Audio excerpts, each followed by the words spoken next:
happy birthday song in Chinese. Si Senator Marcoleta, yung best friend niyo po. Kasi sabi ni Senator Amy, malulungkot daw magiging malungkot ang birthday celebration ni Senator Marcoleta. Medyo. Malapit na. Pero nag-advance visit na rin si si Vice President Sara at saka si Robin Hood Padilla na hindi sila nakasuot ng mask.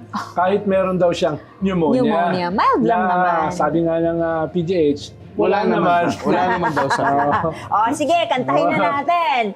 Ito po ay para kay Senator Rodante Marcoleta na gustong ipamigay ang Pag-asa Island. 祝你生日快乐，祝你生日快乐，祝你生日快乐，祝你生日快乐，祝你生日快乐。 Happy birthday po yun. Happy birthday yun. Happy birthday, Senator Marcoleta, sir. At sa loob kasi ng kulungan, marami siyang pagkakataon para sukatin yung West Philippine Sea na hindi niya alam kung ano ang conglomerates. Ngayon, baka buti na lang. Baka ipamigay niya pati Batanes.